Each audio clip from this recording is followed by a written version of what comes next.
Hello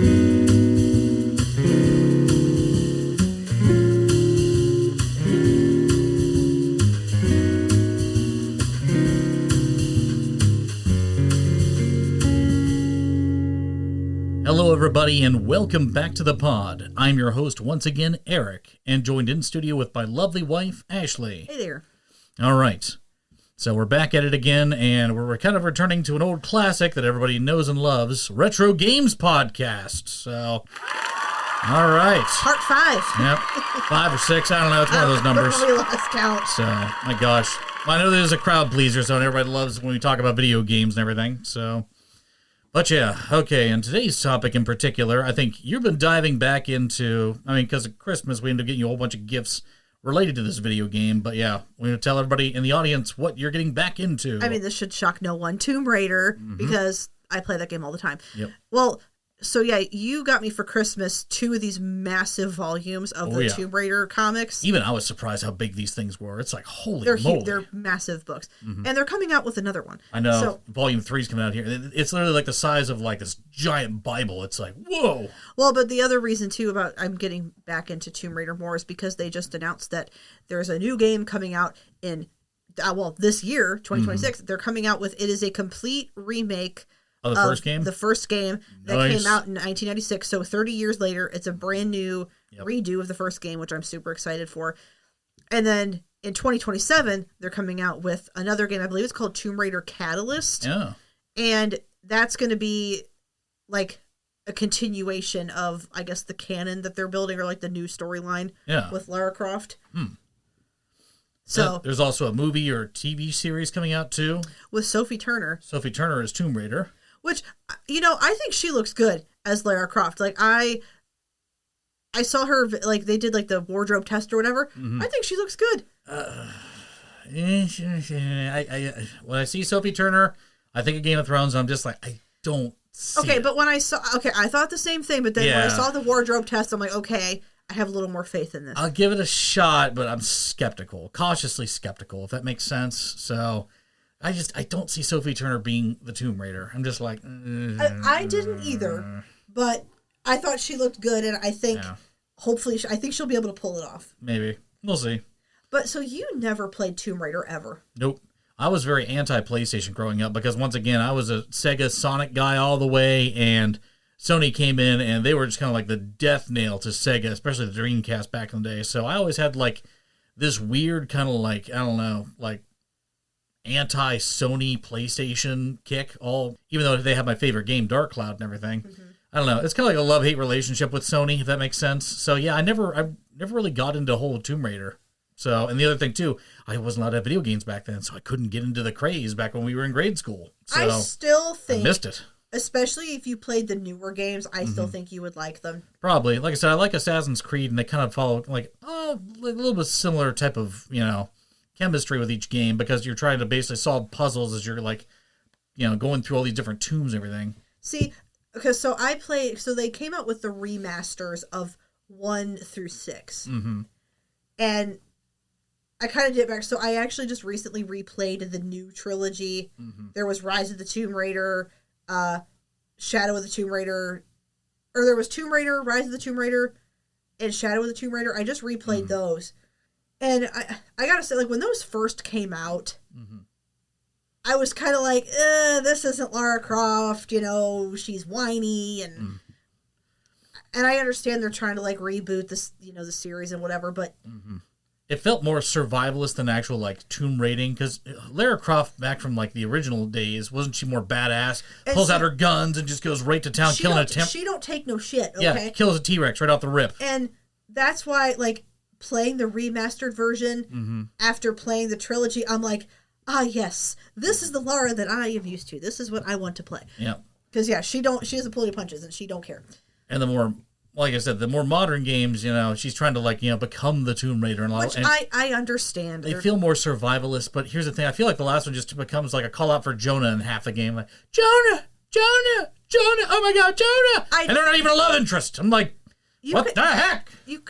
They could just be friends. Doesn't be a love interest. I'm just like, And she literally goes on like a freaking murder rampage out of the freaking like depths of the water, flame behind her, thinking that Jonah's dead, and she like murders half an army, and then it finds out like, spoiler alert, hey, he's okay. That's something with the new Tomb Raider games that kill me. She's literally like being chased and attacked by these trained mercenaries, military personnel. They can't hit the broadside of a barn. It's like they're like stormtroopers. They can't shoot for shit. Yeah. And she takes all these people with a bow and arrow, for crying out loud. And because that was one of the things that was off-putting to me in the newer games was at some points it kind of felt more like Call of Duty. I was gonna say, I think Archer Raider, I think is a better title for the modern Tomb Raider, because you use your bow for the majority of the attacks. Well, especially in the first one. Oh my gosh, yeah. You have survivalist. You have to craft your bow, and you got to get supplies to upgrade your weapons, and Bow Raider. But sometimes like I had to go back to the original games because I'm like I had to like cleanse my palate. I don't know. Because she had infinite ammo with her pistols. She's like flopping around everywhere, just like jumping. You could do, and that one thing that I miss with like the older games. I mean, I know it's super unrealistic, but she could jump super far. Yep. Like now, you're starting to sound like me with Halo 2. It's just like you had guns for days, you could just unload on them, and then every subsequent Halo game is just like, oh, you only have this much ammo in order to knock out the opponent's shield. Then you got to switch over to this. And it seems like, in the newer, Tomb Raider, you only have so many arrows to use up before you have to go in and use your little hack thing. Well, like, once you get to a certain point where you're really good at crafting, and, like, I didn't really have an issue with it, but especially at the beginning of the game. Yeah. I feel like it's very limiting when they do that, though. I'm just like, ugh. No, don't get me wrong. I mean, overall, I enjoyed the newer trilogy, but there were a lot of times where it didn't feel... I will say Shadow of the Tomb Raider felt like the most like Tomb Raider to me because like that's the most newest one, right? Yes. That one, like I said, okay, I've watched you play that one and everything. I'm still confused how in the world do antagonist and ally differentiate each other, because there's so many of like the native tribes that I think look like allies but are really enemies. I get confused all the time. I'm just like, who is what in this game? Like, I'm just so confused. Enemies glow red. That's how you know. Yeah, exactly. Assassin's Creed rules. Eagle vision. Yeah, but that's... And she does have a bit of eagle vision, doesn't she? Like, she can hit a button and, like, people glow, like, gold and red or anything. That is one thing I do like about the newer games. Yeah, you can differentiate through that. Well, and it shows you where your objective is, because whereas in the older games, you don't know where you're going. It's basically like trial and error. You got to explore. I mean, or you had to buy a guidebook. Lara Croft assassin confirmed. She's got eagle vision. So it's exactly what it is whenever you play Assassin's Creed. That's why I feel like, the two are kind of two peas in a pod, even though, like, Assassin's Creed, you really don't have guns. I mean, some you kind of do, but you don't get, like, near the ammo or resources that, Lara does in the modern day. Well, I was the type, and I still do this, especially when playing the original ones. I absolutely use cheat codes. Like, I think there's a lot of players that do that. Give me I do the all weapons cheat.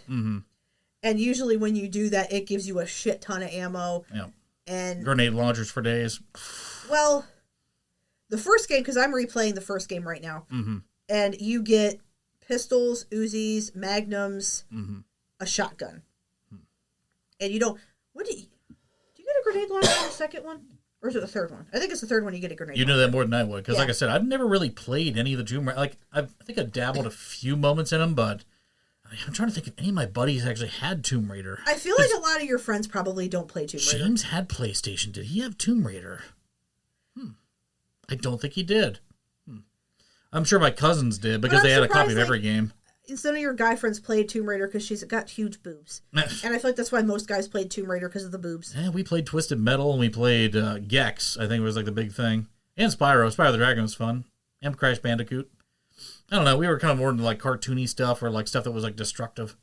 So, and then replaying through some of the Tomb Raider games, I recently tried to play Angel of Darkness, and for those of you that don't know Tomb Raider, Angel of Darkness literally almost killed the Tomb Raider franchise. This is the 6th game in the franchise, right? So yeah, there's Tomb Raider 1, 2, 3. So Last Revelation's 4. Yes. Chronicles is 5. Then Angel of Darkness Yeah. is 6. And it was the debut of the PlayStation 2 Tomb Raider. And I was so excited. Okay. Yeah. I was so excited because, okay, Tomb Raider Last Revelation is my favorite Tomb Raider game. I love that one. Yep. Though, even though as time goes on, I think Last Revelation and the first Tomb Raider game are probably neck and neck for my favorite. Interesting. Because the first one's just anyway. You know, in Last Revelation, if you spoiler alert, Lara dies at the end, supposedly. So then Tomb Raider Chronicles comes out, which is the 5th one, and it kind of, you go through some of her older adventures. Kind of like flashback type game. Which is, that game wasn't super well received. I still enjoyed playing it, because, again, it still kind of felt like the Tomb Raider games. Then Angel of Darkness comes out, and I was so excited. I'm like, oh, wow, first game for the PS2, and it looked kind of different, because I remember seeing trailers for it. I'm like, oh, this looks a bit different, but I'm still excited. The game sucked. Yeah. So bad. Watching the Angry Video Game Nerds review on it, it just seemed like it was very buggy. They didn't have any of the actual physics of the game really down. So Lara would jump to go grab onto a ledge or something like that, and you completely miss the jump or fall down completely. So the controls were crap because this was a game that was they were rushing it. So they didn't bother fixing any of the bugs with the controllers. So trying to control her was extremely difficult. You would try to jump and she wouldn't jump, or there would be you wouldn't jump far enough, and then she had to build up her strength. So she would run out of stamina. So if you grabbed a ledge and you were shimmying on the ledge and she ran out of stamina, she would fall. Which is and I remember when I saw that, I'm like, what the hell is this? That's kind of like the new Legend of Zelda, I think, has that type of feature too, where it's you only have a certain amount of stats to your bar, and then the power runs out. I'm like, that's kind of, And so, she would run out of stamina. The controls were shit. The story was weird because it's it didn't feel like Tomb Raider. And they introduced this character named Curtis Trent, and it was the first time in a Tomb Raider game you can play as another character. And I'm like, who's this guy? I don't want to play as him. He could have been a cool side character, love interest for Lara Croft. I didn't mind that. But I don't want to play. I'm playing Tomb Raider to play as Lara Croft, not as Curtis Trent. I didn't give two craps about that. That sounds like Halo 2 when you automatically switching the campaign to the Arbiter. You're like, what the heck? I'm playing as the enemy now. What's going on here? Okay, but that's... I thought that was cool, though. The Arbiter storyline was cool. It was kind of controversial back when that came out, too. It's just what the heck? Who's this guy? But, playing as Curtis, and then, it literally, for the majority of the game, it's called Tomb Raider. You're not going in any tombs. Nope. You said it was kind of more a special, what's that, special operations spy type of, feel of a game. I really think they were competing with Oni and Perfect Dark, because that was the trend back in the early 2000s. So, and the weird thing is there were all these things they were trying to do and they couldn't do it. She's in Paris, and it was supposed to be this big open world Paris with all these people, and then you're literally wandering around the streets of Paris and there's nobody, and it's weird. It's empty. The game is very empty. And the glitches were unreal. You would try to jump and grab onto things and she wouldn't grab onto them. You would glitch into walls. You would climb up stuff, but then you would keep climbing in midair. There would be nothing and you were climbing. And so I remember after playing that game, I was so pissed off. I didn't play Tomb Raider for years. Even when Tomb Raider, I think it was Tomb Raider Legend came out, I didn't play it because I was pissed. Because I'm like, this Tomb Raider Angel of Darkness sucked. That kind of reminds me of Sonic 06. I don't know if you ever played that one. Because like I said, I was a big Sonic fan growing up. Played Sonic Adventure 1, Sonic Adventure 2, Sonic Heroes. Played Shadow the Hedgehog, which is kind of an offshoot. And then the very next one that came out was Sonic 06. It was supposed to reboot the franchise, much like Angel of Darkness kind of was, where it's a new console, new generation. We're going to release this all-new Tomb Raider, or this all-new Sonic. And it was littered with bugs, virtually unplayable. And that's the one where I'm just like, this is actually a Sonic game that I cannot get behind. This is just bad. And I'm sure that's how you felt with Angel of Darkness. You're just done. It really, really was. Because, I was such a huge fan of those original, I would say especially the first 4 games. I loved those felt quality. And then time to blow it up. Yeah, I mean, but then the game that brought me back was Tomb Raider Anniversary. Mm-hmm. Was when they remade the first game. I think that was their intent too, is to try to bring back that original audience by remastering that one. And then I gotta look this up because I can't remember what's the order. Because I can't remember if it was Legend, Anniversary, then Underworld. So okay, yeah. So Tomb Raider Legend came out in 2006. Mm-hmm. Because Tomb Raider Angel of Darkness came out in 2003. Mm-hmm. Tomb Raider Legend came out in 2006, and I did not play it. I did not, because I was so pissed off. Then Tomb Raider Anniversary came out in 2007, and I'm like, oh. And then I played that one, went back and replayed. I played Legend, and then I played Underworld, and that's kind of Tomb Raider Underworld. Actually, Legend and Underworld, I really did enjoy those. Those kind of like brought me back into the franchise. But yeah, I think if they would never have made Anniversary, I might not have ever have played the Tomb Raider game because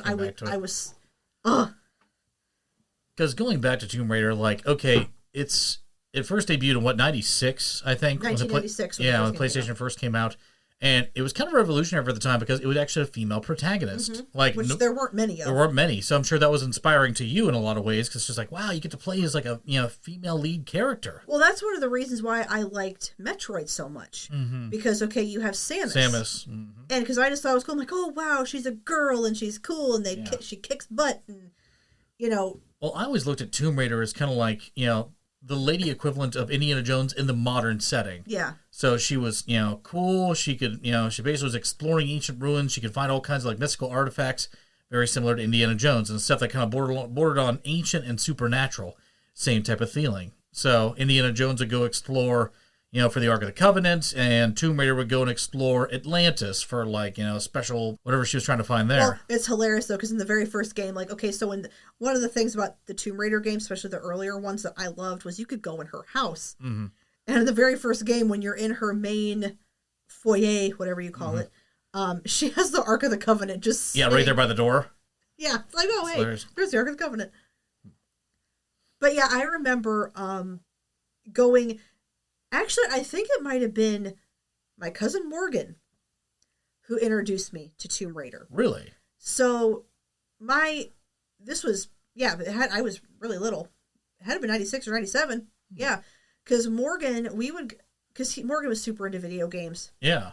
And me and Heather would go over, and I remember he showed me this game, Tomb Raider. And I remember the first time I played it, I was playing in her house. Mm-hmm. And I thought it was super cool. I'm like, oh, wow, this game's really cool. And then I think shortly thereafter, my dad got me a PlayStation, and then I started playing Tomb Raider. So yeah, it was thanks to Morgan that I got into Tomb Raider. Well, and one of my favorite memories of those classic Tomb Raider games, because speaking of my cousin Heather, we should have her on the pod sometime. Oh, because, definitely. Yeah, we used to play Tomb Raider together, but she would more so be like my guide because she would have the guidebook. Oh. Because I think sometimes she would just get flustered when she would play, so she would rather watch me play. Yeah. So, but that's kind of how I played with my dad, too, because my dad used to play Tomb Raider a little bit. Like, he played the first couple of games. Yeah. And I would guide him. And I still remember, I think I mentioned this story on one of the previous episodes, but I think me and my dad were playing Tomb Raider 2. And I was reading the guidebook to him, and he was playing. And I remember he jumped over before I told him to.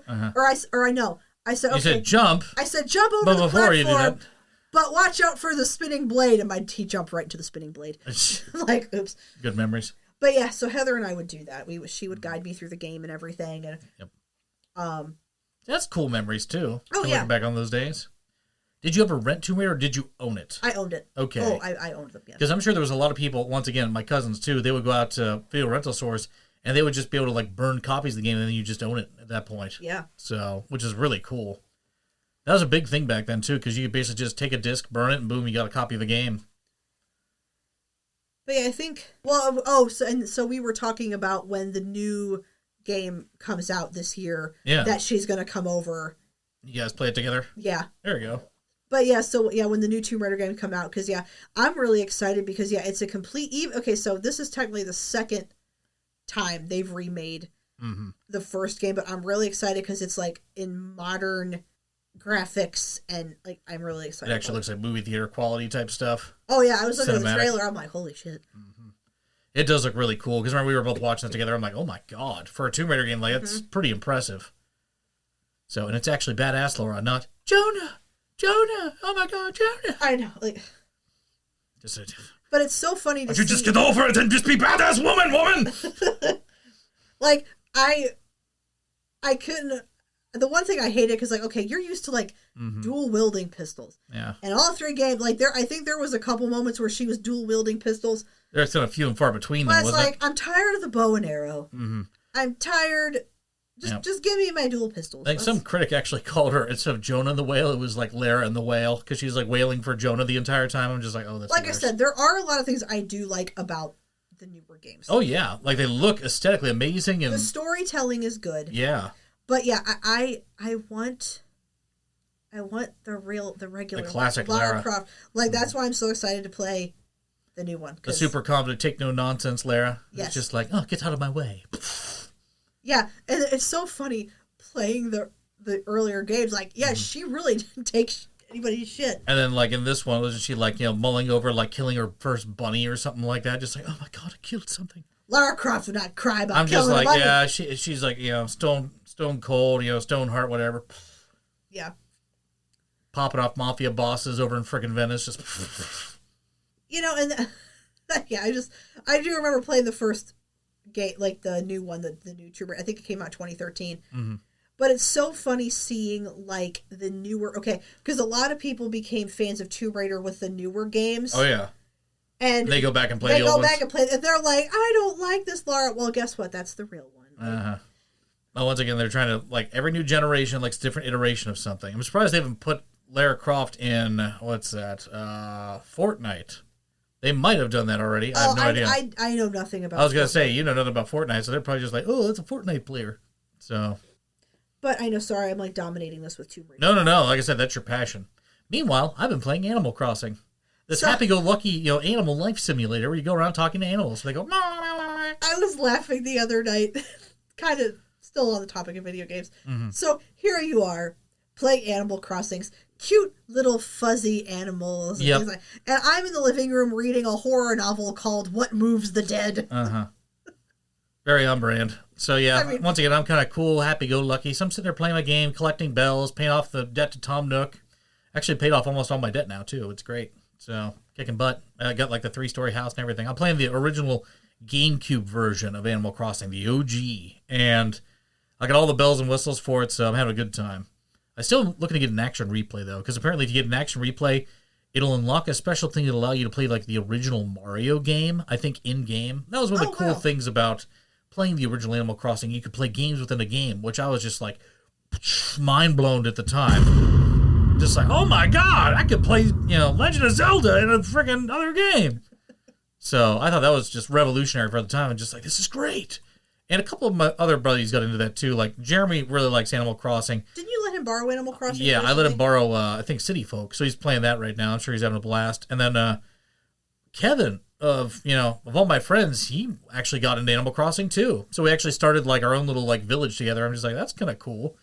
So, we were all, paying back our house debt to Tom Nook, and, Kevin still has a beef with that guy. He's like, that fucking raccoon.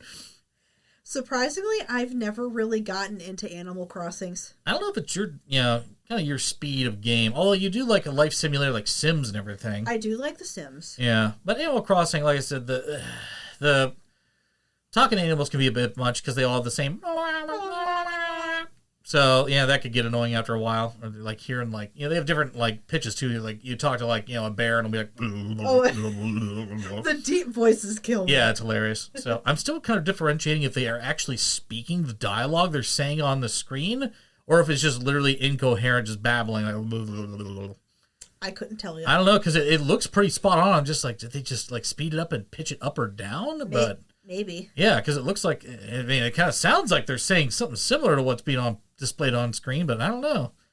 So, but I do like the modern version of Animal Crossing as well, New Horizons, which came out during the pandemic, which, boy, caught lightning in a bottle with that game, because pandemic happens and you get, like, a life world builder simulator. Yeah. Oh, I think, I don't know what the sales numbers were, but I'm sure it was astronomical for New Horizons.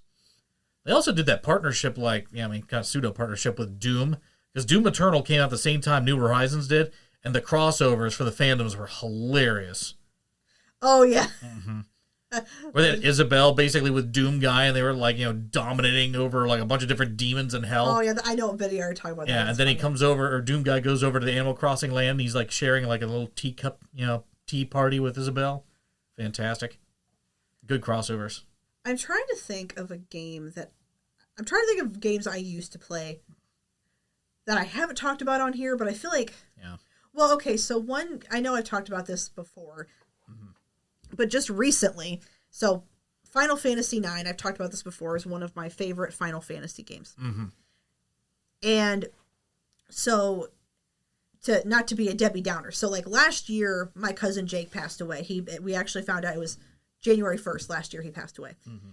And he and I used to rent Final Fantasy IX all the time. Like anytime he would come over and spend the night, we would rent it and we would play it for hours. We would stay up, and poor Heather, she would be there with us too, and she hated Final Fantasy. And Heather, I'm sorry we put you through that, because she's like, it was so boring. But we thought it was like, me and Jake thought it was the coolest thing. Mm-hmm. But despite how many times we rented it, we never actually beat it. Oh, that's kind of surprising. Never actually beat it. That was one of those. It had multiple discs in those games too, didn't it? Because Final Fantasy were always like multiple discs. They were big games. Like I think 7, 8, and 9 had like 4 discs. Jeez, so they were huge games. Original PlayStation or PlayStation 2 at that point? Original PlayStation. Wow. Final Fantasy 9 was the last Final Fantasy for the PlayStation. Wow. So me and Jake, we used to rent it all the time. So last month in December, I think there was a big sale with Final Fantasy, so I think you bought me a couple. You bought me 8, 9, and 10. Yeah, there was a bunch of them there was on super sale. So we picked up for just like, and think single digits, which is kind of nice. So I decided to replay Final Fantasy 9, and I'm like, you know what?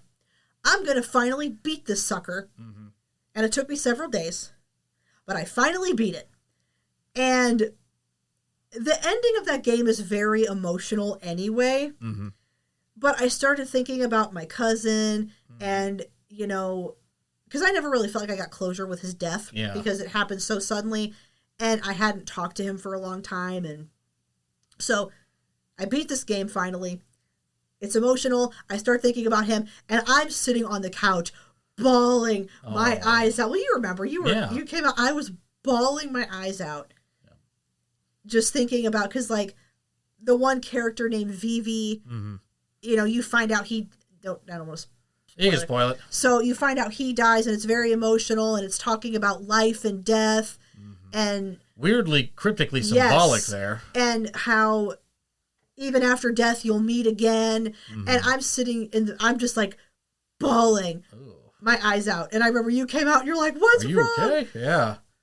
Because you see you out there sobbing on the couch, and just like, "What the heck happened?" And I don't like, video games don't make me cry typically. But that one's tied to nostalgia and a core memory of you and a family member. So I get that. And so in a weird way, it was like closure. It was, yeah. So it was like closure with me and Jake. And I even like said to myself, like, okay, like I beat it, Jake. Like I did it. It's almost like an interesting goodbye in a way. So yeah, and in some ways it was like closure for me, which I know is going to sound like really dramatic and stupid. Yeah. But no, I think that's cool. So it's natural too. It makes sense. But yeah, it's true, because like Jake and I we didn't have we weren't super close as an adult, and I won't get into why, because he had some demons. But no, the fact that was the one game that you guys never beat, and like almost a year to the day of his passing, you beat that game, and just all that emotion just kind of like comes back. I'm like, wow. So very interesting closure. Yep, but in a good way, I think it was. I mean, I was happy that I finally beat that game, because it's genuinely a good game. It's a phenomenal game. Truly. And it's getting a remaster pretty soon here too, isn't it? There's rumors. Yeah. Oh, if it gets a remaster, I bet it will. I apologize. I will take over the PlayStation. Yep, that's fine. But and it was just roller coaster of emotions at the end there.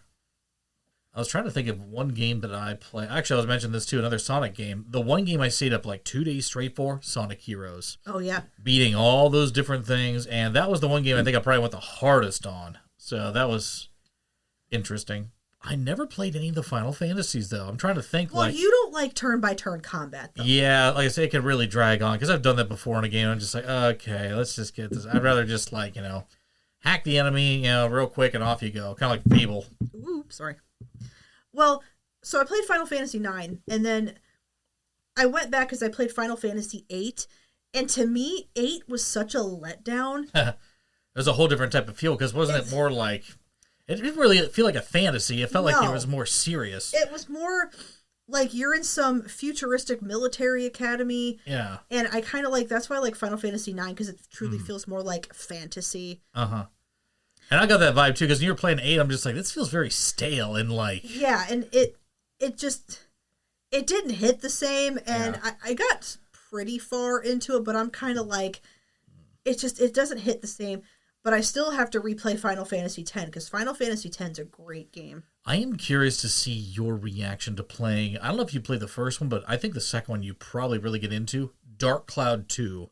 Also in Japan, it's called Dark Chronicle. I bet you would get a kick out of that game if you gave it a try. Because I've seen you play it a bunch of times, but I've never played it. Like I said, I've only played, I played Dark Cloud 1 a ton, because that's my, like I said, that's in my pantheon, probably best game of all time. I mean, Dark Cloud's just, oof. And that's nostalgic for me, because my buddy Mark, who I played with too, he passed away in a car accident back in like 2013. And beating that game really kind of gave me closure from that as well. So, and I beat Dark Cloud many a time since then. But that was something that you played with Mark together. But I remember he let me play Dark Cloud 2 a little bit, but I never beat the game with him. So maybe it'd be something kind of interesting to kind of dive back into as well and actually beat Dark Cloud 2. But I know you probably like. There's a bunch of different voice actors that are like big time in there. Like the guy who voices Robin from Teen Titans. Yeah, that's the guy who voiced Robin. And there's a couple other big names in there too. I'm like, oh my god, they're in this game. So, and it's all. I mean, I think all the dialogue is voiced over, which is awesome. Because in early, PlayStation 2, that was kind of like a rare feat. Because mostly it was just dialogue text on the screen with no voiceover. Well, that's how the Final Fantasy games were up until Final Fantasy X. Final Fantasy X actually had voice actors and stuff. Well, the cutscenes, did they have voice actors in the cutscenes? Really? Nope. Not in any. That's PlayStation, so that's really pushing it. But I will say that the Final Fantasy games, the cutscenes were phenomenal. Like I said, that was one of the first times playing a video game where I was like blown away, like, wow, that's cool. Yep. I kind of felt that way with Halo Wars. I remember the cutscenes for that was just like, it looked like a cinema. Those were like, whoa. Phenomenal cutscenes. Yeah. There's certain games that really, like, they live for the cutscenes and, like, the gameplay is just kind of laughable. See, sometimes I feel like certain, like, more modern games, I mean, don't get me wrong, I love cutscenes and stuff, but I feel like some games get bogged down by cutscenes and quick time events. Oh, yeah. Like, a lot of games are just quick time events, and it's like, I guess the only game I don't mind that with is the Dark Pictures. I was going to say, because, it kind of brings up Dark Pictures, because there's a lot of quick times. But with that, I don't necessarily mind it. Yeah. Press the A button. Press the A button. Don't breathe. You're sitting there. Yeah, don't breathe. Which, by the way, I think that the next one got bumped back, I think. It should be coming out this year, hopefully. Protocol 8020. I'm excited for that one. Yeah, as am I. So we'll get to playing that one again. Although I still like Devil in Me. I thought that was fantastic as well. But we should go back and play some of those pretty soon here again. I would replay those. Yeah.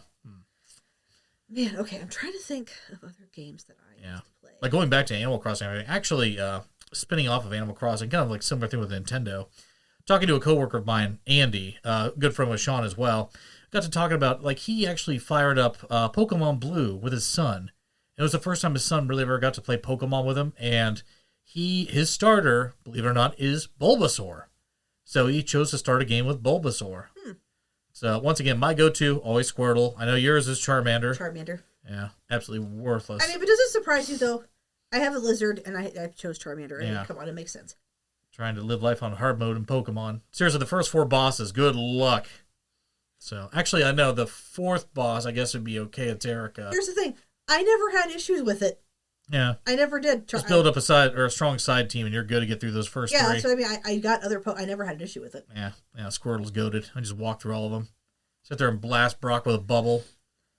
Catch a Pikachu and just, like, fry Misty, and then once I get either a Geodude or Graveler and or Nidoking, and definitely just stomp on Lieutenant Surge, and then you're good. And off you go. But good old Pokemon. Oh, that game in particular, I still think that's one of the best video game media franchises, I think, of all time, isn't it? I don't even think any other franchise comes close to, like, the sales they make. No, I don't think so. Pokemon is just like a force. I was actually watching some documentaries about it too, just like, how they started up. And I guess the original company Game Freak with Satoshi Tajiri, like, they were working, like, had this game going for like a good 6 years of production before it finally ended up releasing. And when it first released, I guess it just sold modestly. It wasn't like over the top, but over time when they had the card game and the anime and the manga and everything come out, the hype built up for it, and they actually fixed a lot of the bugs. That's why when they originally released in Japan, it was just green version and red version, and then they basically fixed ironed a lot of the bugs out, and they created the Japanese blue version. That blue version was ported over to America, and they created our red and blue version from that Japanese blue version. So we got the most up-to-date version of that game that was, at the time, over in Japan, a couple of years old. So, but yeah, red and blue version takes their core, I think, game playings and, ironed out of all their bugs from that blue version from Japan, which is interesting. But yeah, red and green version from Japan, I think, is a whole different experience if you play it over there in Japan. I still got red version, but I gave Damien my green one through Facebook trade. Oh yeah, he was so excited about that. Oh my gosh! And he even thanked me another year later. He's just like, "This is gonna become a treasured family heirloom passed down for generations." That's really cool, though. It is cool. So power of Pokemon. So shout out Damien. Hope you're doing well. Does he even know we have a podcast? I'm sure he does. So I'm friends with him on my socials and everything. But yeah, cool dude. But yeah, he was over the moon about green version. So, and I'm sure you could pick it up somewhere if you just go online or something, or check out some Japanese video game vendor store or something. I'm sure you could probably get another copy. But it is very interesting because the sprites are different if you play green version. I'm just that's interesting. Venusaur looked kind of more down low. It's weird. Weird. Yeah. So compared to our red and blue versions and everything over here, it's a whole different ride. I don't know why they never released a green one. It would have been a marketing goldmine. Because imagine having the original 3 out at once. It would create another market for people to to just buy it. Because going back to Pokemon Go, they created 3 teams, didn't they? Mystic, Valor, and Instinct. Yeah. Yeah, so there were 3 there right off the rip, and you got to choose what team you were with. That was brilliant marketing. And they came out with a whole bunch of gear and knockoff gear and everything like that. I don't know if it was actually licensed or not, but it was really cool for the time. But they should have done that with Pokemon. They should have had a green version alongside red and blue. Yeah. I don't know why they never did, but whatever.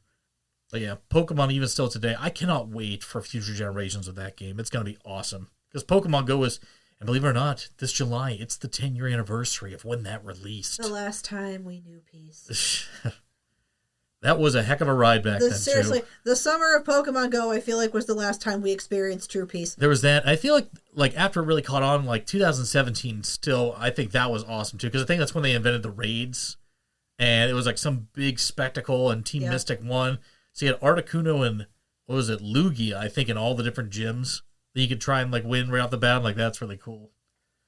But you just meet up with a whole bunch of random strangers, mix and mingle, and then, have a chance to go catch a legendary. And then you have, children that are playing with you, and they'd scream and cry if they didn't catch it. Yeah. Interesting memories. But, yeah, the next iteration of Pokemon, whatever it is, and I keep telling James this, too, because I know he's chomping at the bit for the next big leap in Pokemon. Imagine actually going out, having some type of virtual headset or something like that, and seeing them out in the wild. Oh, that's coming for sure. Oh, I can't imagine going to a nature trail and finding a whole bunch of woodland Pokemon. Oh my god! I hope and pray that day comes soon. That is just awesome. But Pokemon's just gonna keep getting sweeter with age. And when all of our parents thought Pokemon was just going to be a phase, and here we are. It's just a fad. It'll run out soon. At almost 38 years old, still talking about and playing Pokemon. Still got your Pokemon cards. I do. Uh-huh. Yeah. So I was thinking about another game just now. It's not, I don't think it's considered retro, but it's kind of old by today's standards now. Do you remember the game Mirror's Edge? Yes. I used to play. The one that's parkour, where you run on parkour buildings, everything. We still got that upstairs. I got so into that. I remember when it first came out. The graphics were really cool in it. It was so cool, and I got so into it. Mm-hmm. And then I never played the second one. Yeah, we still got it, but once again, kind of a product of the time. That's one of those games I'd like to replay sometime because, it was a super cool story, and doing the parkour and running through the buildings and stuff. This is a great question. If there was another game you could go back and replay, what would it be?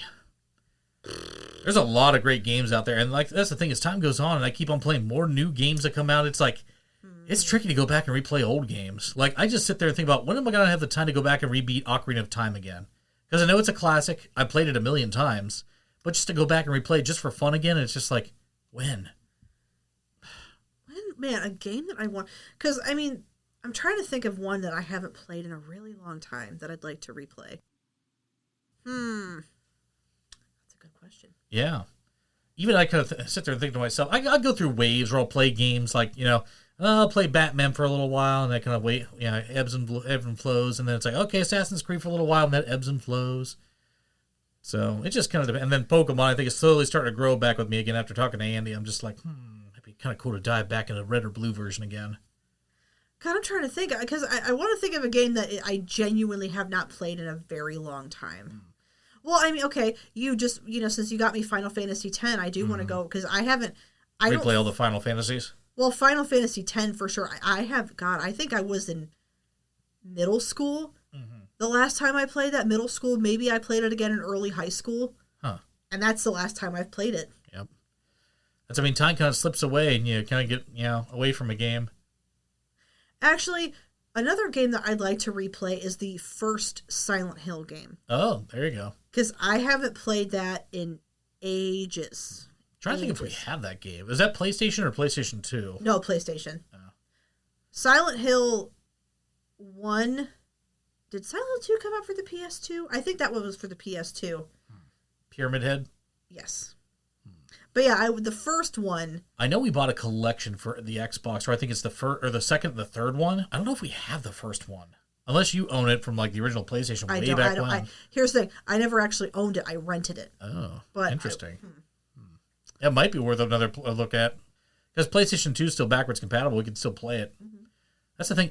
All throughout my life, I've never owned an original PlayStation ever. Never.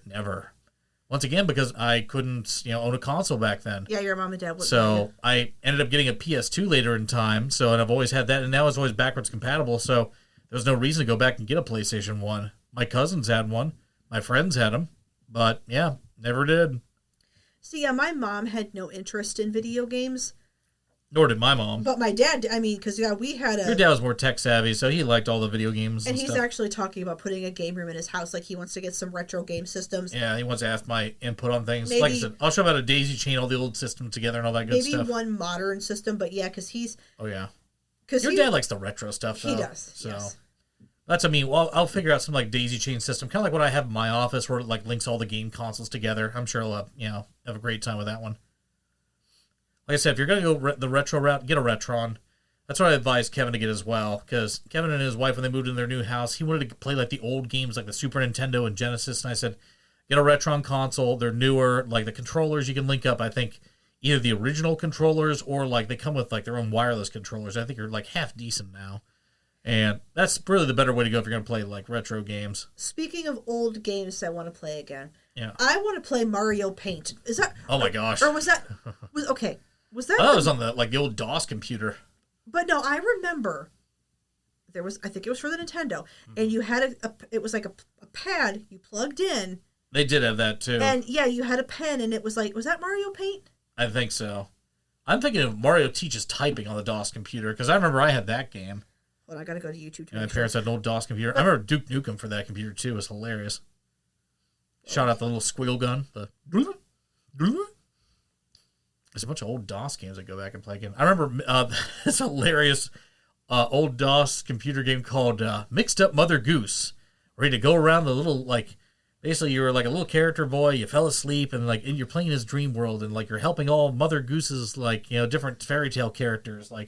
You're helping Humpty Dumpty find his ladder so he can fall off the wall and, kill himself. So, yeah, I'm just what the heck is going on? They're fulfilling nursery rhymes. So, old Mother Hubbard lived in her, shoe or something like that. I don't know. So, basically, you go around and help all these, nursery rhyme people. And then, Mother Goose, comes in, flies in on a goose, and, flies you out of there, and you wake up. I'm just this is just a crazy game. For what system was this? This was Mix Up Mother Goose. This is on the old DOS computer PC. I think it was made in, 1987. It's really dated, but it was hilarious. I'm oh, my God.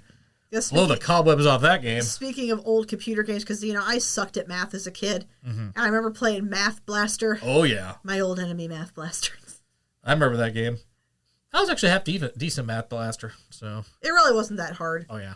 I think part of the reason I was so bad at math as a kid was I would psych myself out and I would get the question wrong. There was a bunch of other like software games. Like I said, educational software video games were really big during the 90s. Typer Shark. Yeah, there was this one where it was like a game show, and the just like, welcome to wordplay, blah, blah, blah, blah, blah. And he would just, his catchphrase was, I'm thinking of a word. Click on the thing if you think you know what the word is. I'm trying to remember what the name of that was. I'm just. Oh, I vaguely. Yeah, I'm thinking of a word. Oh man, the gears are gears are whirring. What is that? I was just sitting there like, what the heck? Like, yeah. I just remember that guy's voice. I'm just like, that's interesting. So yeah, those games were always cool to play. We ended up having the Oregon Trail. We played that at nauseum. We talked about Oregon Trail before. Oh yeah. Amazon Trail I got into as well. I also played Yukon Trail, which is I've interesting. never heard of Amazon Trail. Amazon Trail, I think you took pictures of like animals down in the Amazon, which is kind of cool. And the Yukon Trail, you basically were trying to find gold over in like Alaska. So I played all the different trails. Oh man, I just remembered a game I used to play, the Ren and Stimpy games. I faintly remember, was that the Super Nintendo? I think so. Yeah. I remember faintly playing that. That might actually be on an emulator we have upstairs, too. I think it is, because but there's multiple Ren and Stimpy games. Yeah. You idiot! But there's one I remember specifically where you're, like, in a mouth and you're walking, like, they're playing with someone's teeth. I don't... Yeah, but, man, Ren and Stimpy, yeah, I used to... Good times. Mm-hmm. You fat, bloated idiot. Idiot. Well, yeah, going back to, like, the old Genesis and Super Nintendo stuff. Oh... Like I said, I used to go over to Kevin's house to go play the Sega Genesis all the time. He had Altered Beast. That was always a cool one to play. Wait, Altered Beast. That's the one just like, power up. Is that where they changed into animals? They changed into animals. And that one guy's like, welcome to your doom. It'd be like some old guy and he'd turn into like some weird looking creature thing. It's like, ooh. He'd be constantly attacking him. He'd be like, bow, bow, throwing heads at you. I remember going to video game stores all the time, too. Oh, back in the day. I still remember when you used to be able to play demo. Okay, like when I would go to Toys R Us, you used to be able to play demos of the games. Mm-hmm. I remember they actually had like the little freestand things they had out there where you could play like... Actually, McDonald's used to have that, too. Like they had N64 controllers and everything you could play games at over in the McDonald's. Do they still have that? Because I know like at Walmart, can you still... Well, okay, Target, you could play demos, I think. I don't know if they still have them over at Walmart or not. I'll have to double check on that one. Okay, I cannot remember if we have talked about this game on here or not. Do you remember it was a fighting game and it was called Balls? Do you remember? It was, I think so. Ballz. Huh. Do you remember this game? Nope. Okay. I have to look. But it was a fighting game. I remember there was a game called Sticky Balls for the Gizmondo. And the most outrageous theme song of all. No, okay. They literally look like this. Huh. And I remember playing it, and I forget if we owned it, but like, yeah, so the characters were made of balls. Not those type of balls, but like actual balls. Mm-hmm. But it was like sexually inappropriate because the female characters would like start moaning during the fights. Oh God. It was so weird. I don't know if anybody else remembers that or if that was a fever dream. Was that the one I think Angry Video Game Nerd was talking about that where it just sounded like, it was a fighting game. Yes, it was a fighting game. Every time they got hit, it was just, they let out this moan. It's yeah, like, but what sometimes like the characters would like, all the balls would like disperse. But yes, it was called Ballz. Found the intro for Sticky Balls for the Gizmondo. Sticky Balls. I mean, it was a defunct thing. I could probably play it on here. You probably can. All right, let's try it. All right, here's Sticky Balls, everybody. Sticky Balls.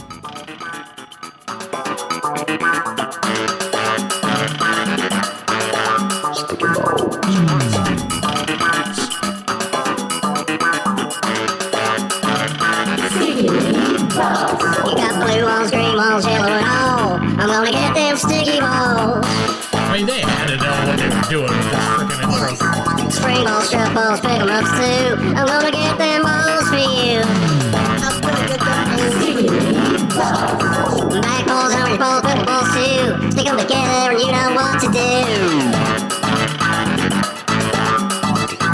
They try to run but they can't hide. I'm gonna get them balls tonight. Get ready on the king stick, them balls. Look for a color faster and gather them all. Sticking the balls is the thing that you're after. Get the wrong color and you cause a disaster. What you need to do is get a real high score. Stick them all together if you want a little more. Power up, extra shot, clustered clear. Get these things that you make me wanna cheer. City basketball.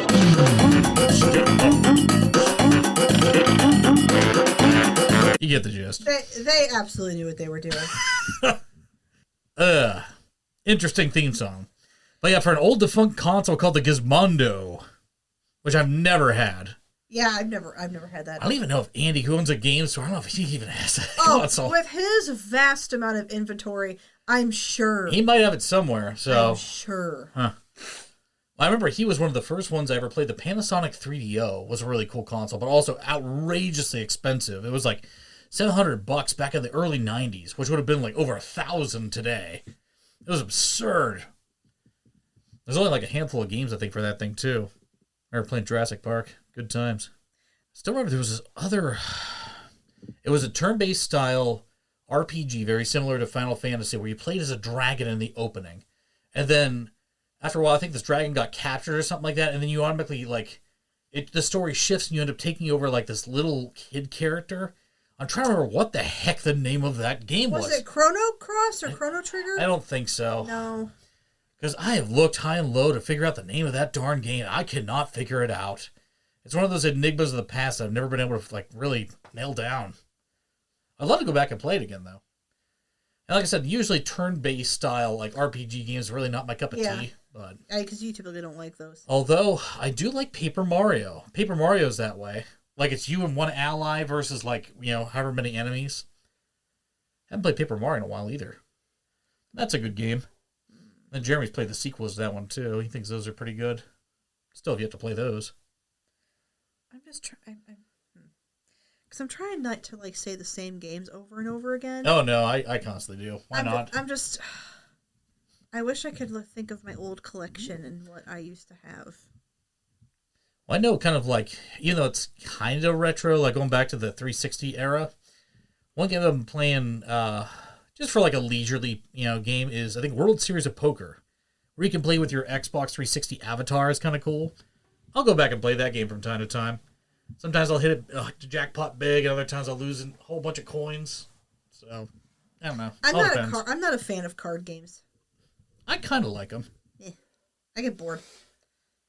I've got so many games on my Xbox 360 library, it's crazy. Like I said, going back from like Dante's Inferno, which I really wish they make a sequel or a remaster of that one. Because that felt like that felt like God of War.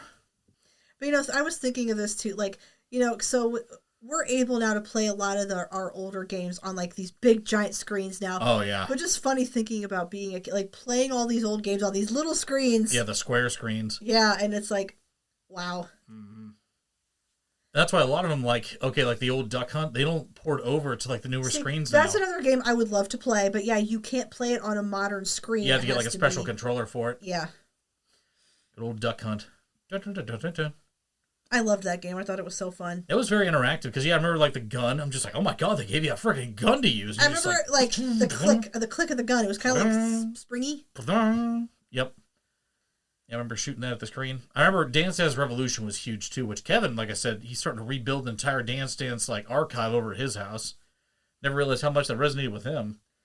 Well, because thinking back, like, you know, like I was really into video games like middle school and high school. Oh yeah, same. You know, and I think it dipped some when I was in college. And then, because I would play here and there, but not as much as I did. But then I think like, honestly, probably when I got back into my 30s, I really started playing more. Yep, kind of returning back. When I met, because I played games with you. Oh, yeah. We played games together, like I said, like Destiny, played Halo together. But, like, I mean, I remember, like, when we first started dating, like, playing Fable. Oh, yeah. I played that. I remember sitting in your old bedroom playing The Sims while you'd be playing a game. Oh, yeah. And we'll still do that, obviously, from time to time, too. You'll be playing Tomb Raider, and I'm playing Animal Crossing. Oh, yeah. So, yep. So it's like we're still spending time together, but just doing different things. Yep. So, and I'm sure there's a lot of gamer couples that do the exact same thing. Like, I've seen the ones where they actually have, like, two different gamer stations. They're, like, in the same room with each other, but, like, someone's playing, like, World of Warcraft, and the other one's playing, like, Sims. So. See, I know, like, a lot of people play games on the PC, and I know, like, the PC, they say. Oh, I love my PC. That thing's great. But The only game I play on the PC is The Sims. Everything else I would prefer to play on a console. I'm telling you now, and here's the thing too, we need to get a secondary gaming computer so that way you can play Phasmophobia with us. I know. It is a immersive experience, and it'll send chills down your spine. Yeah, that is a fun. I mean, I call it update phobia because it's just nothing but updates half the time. But I tell you what, when everything's finally uploaded and ready, it is a blast to play. You just sit there and like it'll just calling out for ghosts in the middle of a house. Oh, it's freaky stuff. Woo! That are playing in I think it was Brown High School. This multi-storied abandoned school, and you're just trying to find where a ghost is. Oh, freaky. That and you have like the walkie-talkie feature, so if you're talking to like anybody through the thing, it's just like you're someone screaming as they're getting got by the ghost, like oh no, God! And the mic cuts out. Oh yeah. Then you just hear them going. Player crumples to the ground. So good scary game for like Halloween time. But yeah, I think that'll about wrap it up for this one anyway. So another good, conversation about all kinds of retro video games, everything, especially Tomb Raider. So yeah, sorry, I kind of took over the first half with you're good. Tomb Raider stuff. Like I said, the Tomb Raider's in again, and like I said, we're getting hyped up for the new, movie release and video games that are coming out here. I still can't believe, like literally, I almost passed out when they announced not one but two new games, and I'm like, holy shit! Yep, and it looks like it's a return to their roots too, which is going to be awesome. Yes. So. Yay. Things to look forward to. But yeah, anyway, I'm sure we'll have many more video game podcasts in the future here with many more guests. So, but anyway, thank you everybody for tuning in to this episode. We'll see you in the next one. Have a good one.